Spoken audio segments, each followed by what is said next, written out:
Assalamualaikum warahmatullahi wabarakatuh. Waalaikumsalam warahmatullahi wabarakatuh. Sebelumnya kami dari kelompok 3 pengantar manajemen ingin mempresentasikan hasil dari kerja kalian dengan berjudul penegakan hukum kasus korupsi PT Timah. Sebelumnya perkenalkan nama saya Amzar Muafi. Perkenalkan, nama saya Sucipta Firdana Madeni. Perkenalkan, nama saya Nur Kalikandia Mutaka. Saya Gracia Majid Tamani. Saya Bangki Syahaya Mutihara. Saya Hadi Anfais Silawati. Saya Chelsea Adelia Putri Afikal. Saya Beda Nucayani Nugraha. Ini materi akan dimulai oleh Willy. Pertama kita mulai dari latar belakang fenomena. Indonesia kaya sumber daya alam, sektor pertambangan, dan sektor ekstraktif berkontribusi besar bagi perekonomian negara. Namun, rawan praktik korupsi dan penyalahgunaan kewenangan kasus PT Timah menjadi contoh kegagalan tata kelola bisnis dan negara, namun praktiknya lemahnya tata kelola sektor ekstraktif, pengawasan negara, dan integritas manajemen membuka ruang terjadinya praktik pertambangan ilegal dan korupsi tata niaga Timah.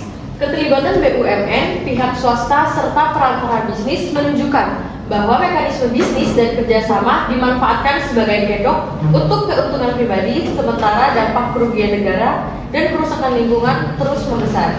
Fenomena ini mencerminkan kegagalan sistemik dalam pengelolaan sumber daya alam dan penegakan hukum di sektor pertambangan. Selanjutnya yaitu fenomena kasus PT Timah. Yang pertama, terjadi korupsi tata niaga Timah secara sistematik di wilayah IUP PT Timah Tbk yang sudah diketahui, yaitu pada tahun 2024 sedang viral korupsi sebesar 271 triliun. Yang kedua yaitu wilayah tambang milik BUMN dimanfaatkan untuk pertambangan ilegal oleh oknum tertentu. Praktik ilegal dilakukan melalui kerjasama semu dengan pihak swasta, yang dimana berarti kerjasama tersebut tidak diketahui oleh pemerintah.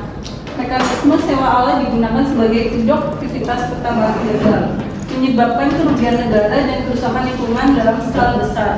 Pertambangan ilegal sendiri kan menyebabkan banjir dan kerusakan alam lainnya.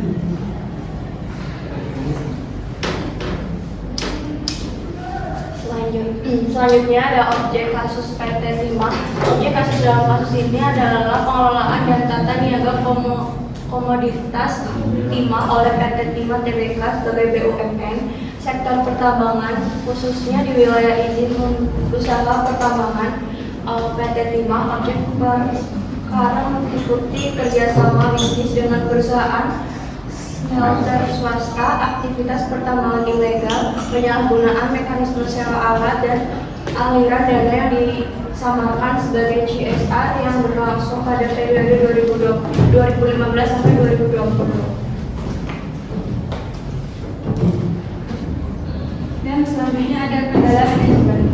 Terutama manajemen bisnis dalam kasus PT Timah adalah lemahnya sistem pengawasan dan pengendalian internal, sehingga praktik pertambangan ilegal dan penyimpangan tata niaga tidak terdeteksi sejak dini.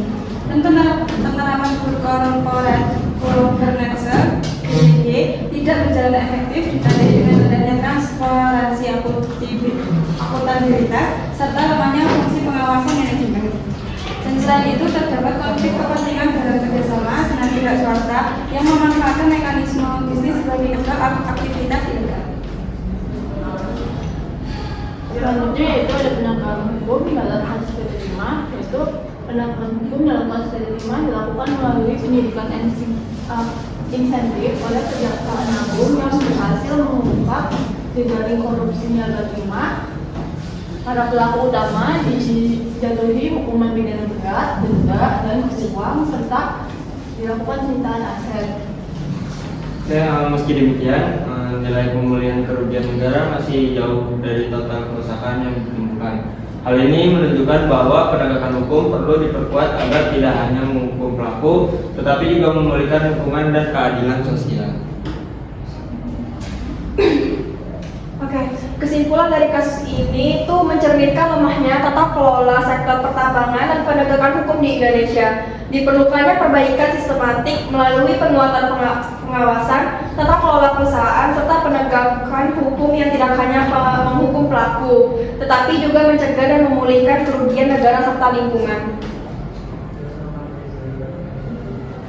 Oke, ini daftar frustasinya. Sekian presentasi dari kelompok kami. Apabila ada kesalahan atau kekurangan kata, mohon dimaafkan. Kami tutup. Wabillahi taufiq wal hidayah. Wassalamualaikum warahmatullahi wabarakatuh.